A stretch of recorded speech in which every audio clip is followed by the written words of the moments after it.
అందరికీ నమస్కారం అండి. అందరూ కూడా బాగుండాలి, అందులో మనం కూడా ఉండాలని కోరుకుంటూ మీ అందరికీ కూడా ముందుగా సంక్రాంతి శుభాకాంక్షలు. ఇవాళ మనం భోగి అయితే చేసుకుంటున్నాం కదా.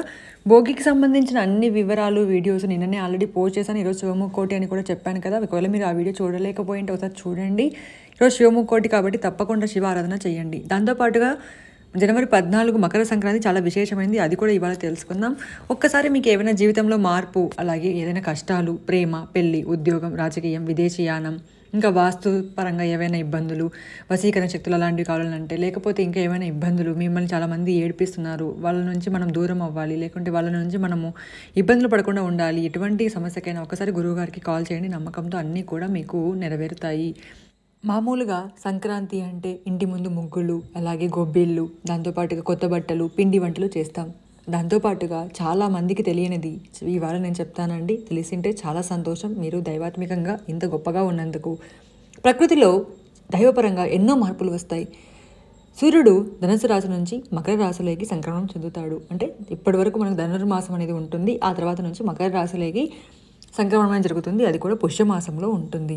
అయితే ఏం చేయాలి అంటే ఉదయం లేచి స్నానం చేయాలి. తప్పకుండా సూర్యోదయం కంటే ముందే స్నానం చేయాలి. ఆ తర్వాత సూర్యుడికి అర్ఘ్యం ఇవ్వాలి. ఎలా ఇవ్వాలి అంటే ఒక రాగి లేదా ఇత్తడి లేదా వెండి గ్లాస్ కానీ చెంబు కానీ తీసుకొని అందులో నీటిని నింపండి.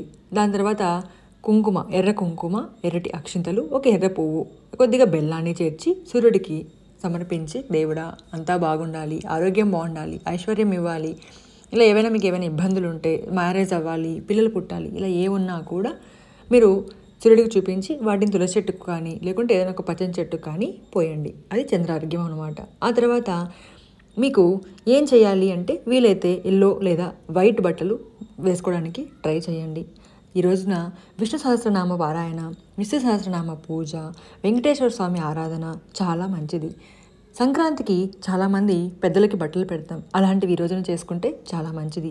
అలా మాకు ఆ ఆచారం లేదు, మేము ఉగాదికి పెడతామన్న వాళ్ళు కనీసం మీ యొక్క పితృదేవతలను తలుచుకోవడం, వాళ్ళకి నమస్కారం చేసుకోవడం, వాళ్ళ దగ్గర దీపారాధన చేసుకోవడం, వాళ్ళకు ఒక ధూపాన్ని వేయటం, ఒక పువ్వును సమర్పించడం, వాళ్ళకు కూడా ఏదైనా నైవేద్యాన్ని అక్కడ పెట్టడం, అలాంటివి చేయడం వల్ల పితృదోషాలు ఏమైనా ఉంటే కూడా తొలగిపోతాయి. మంగళవారం వచ్చింది. అలాగే 2025 అనేది మంగళకారము, అంటే 9 అనే సంఖ్య. అది కూడా మంగళకారకుడు ఎవరండి? మన హనుమాన్. కాబట్టి హనుమాన్ టెంపుల్కి వెళ్ళండి. అక్కడ కూడా చాలా మంచిది. హనుమాన్ టెంపుల్కి వీలైతే తమలపాకుల మాల కానీ లేదా తమలపాకు తీసుకొని అందులో పాన్ అంటాం కదండి, బీడ, అలాంటిది తీసుకెళ్ళి స్వామికి, లేదా మీరు ఒక తమలపాకు తీసుకొని అందులో కొద్దిగా చక్కెరను వేసి ఒక ఒక్కను అందులో పెట్టి దానిని మడిచేటప్పుడు దానిపైన లవంగంతో మడిచి స్వామికి సమర్పించండి. వీలైతే లడ్డూను కూడా తీసుకెళ్ళి ఒక 4 బూందీ లడ్డూలు ఎల్లో కలర్ ఉంటాయి కదండి, అవి కూడా సమర్పించండి. చాలా మంచిది. ఇవాళే పుష్య నక్షత్రం కూడా చాలా విశేషమైనది. కాబట్టి పసుపు రంగు వస్తువుల్ని, ఒక పసుపును కానీ లక్ష్మీ గవ్వలు కానీ అలాంటివి ఇంటికి తెచ్చుకోవడం వల్ల చాలా మంచిది. మీ యొక్క సంబరాలు చేసుకోండి. మీ యొక్క పిల్లల్ని, రిలేటివ్స్ని అందరితో హ్యాపీగా ఉండండి. సినిమాలకు వెళ్ళండి, అన్నీ చేయండి. కానీ ఒక 10 నిమిషాలు కానీ ఒక అర్ధగంట కానీ దేవుడికి కేటాయించండి. దీనివలన ఈ యొక్క సంక్రాంతి కాదు, ప్రతిరోజు సంక్రాంతి లాగే ఉండేలా దేవుడు అనేది మనం చూసుకుంటాడు అనమాట. క్యూలో వెళ్ళి దేవుడిని దర్శించడం కంటే ఫ్రీగా ఉన్నప్పుడు దర్శించుకుంటే ఎలా ఉంటుందండి? అలాగే అందరూ కూడా బిజీగా ఉంటారు కదా. అలాంటి టైంలో మీరు చక్కగా దేవుని తలుచుకోండి, చక్కగా పూజ చేయండి. ఎంత మంచిగా మీకు ఉంటుంది. వీలైతే పిండి దీపాలు పెట్టండి, లేదా మామూలు దీపారాధన ఆవు నెయ్యితో వీలైతే ఆవు నెయ్యితో పెట్టండి. ఇంకా చాలామందికి భార్యాభర్తల మధ్య గొడవలు వస్తూ ఉంటాయి, వైఫ్ అండ్ హస్బెండ్ మధ్య ఇబ్బందులు వస్తూ ఉంటాయి. తరచుగా ఒకరిని చూస్తే ఒకరికి కాకుండా ఉంటుంది. బయట ఏమో బాగుంటారు, ఇంటికి వస్తే మాత్రము వాళ్ళ మొగాలు చూస్తేనే చీచి అన్నట్లుగా, ఏదో జరులు పాములు అయినట్లుగా అవుతూ ఉంటారు అన్నమాట. అలాంటి వాళ్ళు ఏం చేయాలి అంటే ఒక గుమ్మడికాయని తీసుకోండి, ఎల్లో గుమ్మడికాయని తీసుకోండి. ఎల్లో కలర్ అంటారు, లోపల ఎల్లో ఉంటుంది కదండి, అంటే స్వీట్ గుమ్మడికాయ. ఆ గుమ్మడికాయ చిన్న గుమ్మడికాయని తీసుకొని శివాలయంలో సమర్పించండి. అంటే మీరు పూజారికైనా ఇవ్వచ్చు, లేకుంటే శివుడి దగ్గర అయినా పెట్టేసి రావచ్చు.